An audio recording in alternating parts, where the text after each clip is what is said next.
SK நடித்த பராசக்தி படத்தை பார்த்து முடிச்சாச்சு. படம் கொடுத்த ஹைப்புக்கு ஒர்த்தா இல்லையா அப்படிங்கிறத இந்த வீடியோவில் சொல்கிறேன். வீடியோவை முழுசாக பாருங்கள். படத்தோட ஒன்லைன் என்ன அப்படின்னா 1959லேருந்து 64 வரைக்கும் தமிழ்நாட்டில் நடந்த இந்தி திணிப்புக்கு எதிராக மாணவர்கள் அமைப்பு நடத்திய போராட்டம் தான் படத்தோட மொத்த கதையுமேவும். இந்த படத்தில் பாசிட்டிவான விஷயம் என்ன அப்படின்னா படத்தில் வர ஒவ்வொரு டைலாக்ஸ் எல்லாமே டாப் டக்கராக இருந்துச்சு.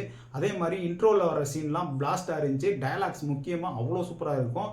படத்தில் முக்கிய கதாபாத்திரத்தில் நடிச்சிருக்கவங்க எல்லாருமே ஃப்ரெஷ்ஷான லுக்கில் நடித்த மாதிரி ஒரு ஃபீலும் கொடுத்துச்சு. படத்தில் வர்ற நெகட்டிவ் என்ன அப்படின்னா இந்த படத்தில் முதல் பாதியில் வர்ற காதல் காட்சிகளும் அதே மாதிரி லவ் சாங்ஸும் தேவையே இல்லையா அப்படின்ற மாதிரி தான் ஃபீல் ஆச்சு.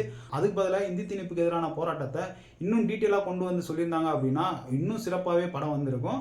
இன்னொன்று, இந்த படம் சிவகார்த்திகேயன் படம்ப்பா, அதனால ஒரு ஜாலியான வைப்பில் தான் படம் இருக்க போகுது அப்படின்னு சொல்லி நினச்சி படம் பார்க்க வர்றவங்களுக்கு ஏமாற்றமே மிஞ்சுறதுக்கு வாய்ப்புகள் அதிகமாகவே இருக்கும். இந்த படத்துக்கு என்னுடைய ரேட்டிங் 10க்கு 8.5 கொடுப்பேன். உங்களுக்கு வாய்ப்பு கிடைச்சு அப்படின்னா இந்த படத்தை பார்த்துட்டு உங்களுடைய கருத்துக்களை கமெண்ட் பாக்ஸில் தெரிவிங்க.